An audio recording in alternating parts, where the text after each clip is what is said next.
This is OwlUp, where learning happens in minutes, not hours. For a deeper journey, explore all our courses at owlup.co. Now, let's dive in.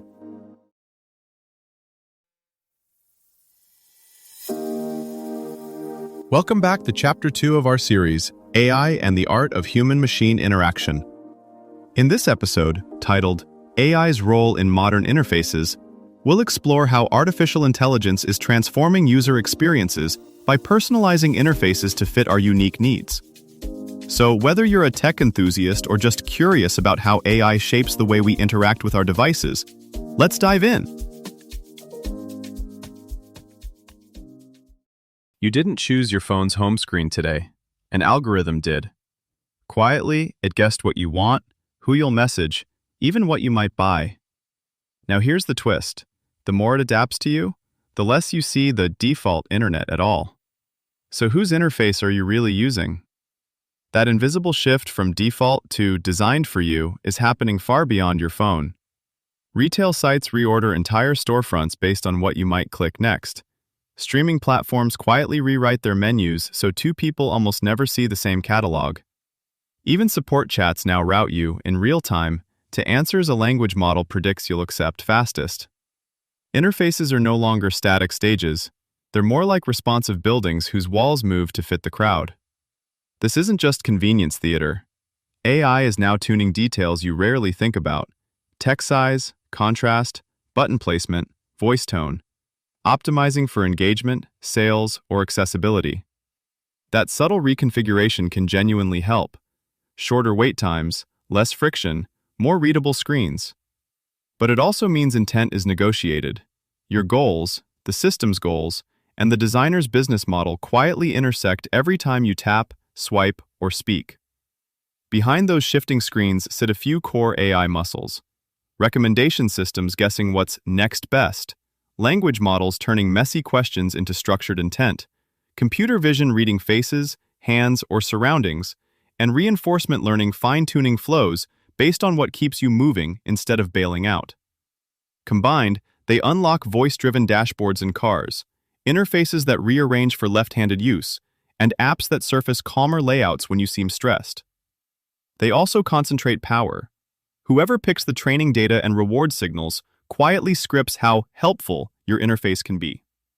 Think of 3 layers to this shift. First, what the system learns about you. Past clicks and purchases are obvious, but newer models quietly absorb timing, rhythm, and even hesitations.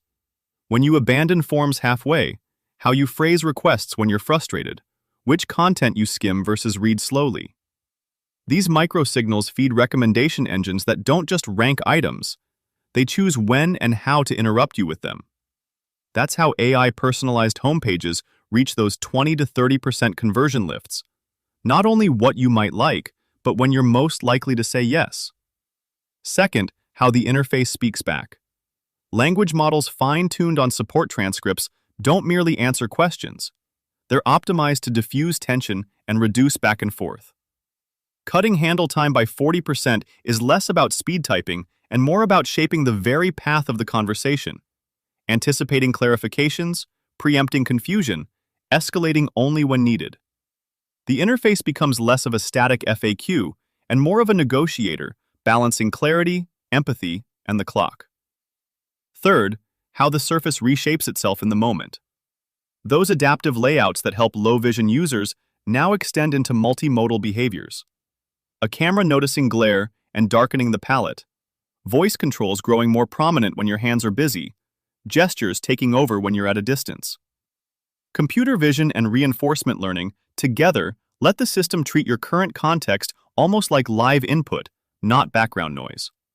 The same app can feel dense and powerful at a desk, then minimal and thumb-friendly on a bus, without you toggling a single setting. All of this adds up to interfaces that feel alive, but also less predictable. 2 people filing the same insurance claim may be nudged down subtly different paths, one optimized for completion, another for cross-selling. Here the design work shifts. Instead of drawing one perfect flow, teams define guardrails, what must never change, what can flex, and where AI is allowed to experiment. The craft is moving from pixel-perfect screens to policy-driven systems whose behavior emerges over time. When a bank's app quietly surfaces a one-tap pause card tile the moment your transactions look suspicious, that's AI reading situation, not just profile. A travel site that reshapes its flow when you're booking for a family, surfacing adjoining rooms, kid-friendly options, flexible dates, shows how intent prediction changes which decisions feel front and center versus buried. On a factory floor, AR goggles can highlight only the controls relevant to the machine you're facing, while a model tracks your gaze and tool use to rearrange overlays over time. In cars, some infotainment systems now learn which controls you reach for in traffic versus on the highway, enlarging or hiding clusters accordingly so the interface thins out when attention is scarce. Architects talk about adaptive reuse of buildings. AI-driven interfaces are starting to do something similar with digital space, repurposing panels and flows based on shifting needs while the underlying structure stays stable. Interfaces are about to feel less like tools and more like collaborators. As multimodal models read voice, glance, and posture, they'll smooth over clumsy taps and half-typed queries, turning rough intent into precise action. Edge chips will quietly keep that learning close, more like a trusted notebook than a broadcast feed. But regulation will push these systems to show their work, so designers will script not just states but disclosures. Why this prompt, why now, and what other paths were left hidden.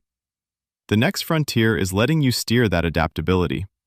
Instead of passively accepting smart choices, you'll nudge them, dialing up calm over urgency, clarity over speed, privacy over personalization. Like configuring a car's driving mode, you'll tune how assertive or cautious your interfaces feel, turning AI from a quiet decider into a visible collaborator. To go deeper, here are 3 next steps. 1. Open Figma and install the Magician or UX Pilot AI plugins. Then redesign one existing interface you use daily, for example your banking app, to include an AI Copilot panel that explains data and suggests next actions. 2. Read the free online Designing with AI guides from Nielsen Norman Group and the AI Design Guidelines from GitHub's Copilot team, and compare their recommendations on transparency and error handling. Then note 3 patterns you'd apply to your own product. 3. Sign up for a Dialogflow CX or LangChain tutorial, YouTube or official docs, and build a tiny prototype where a conversational agent helps users complete a multi-step task, like booking travel, paying special attention to how the AI hands control back to traditional UI elements.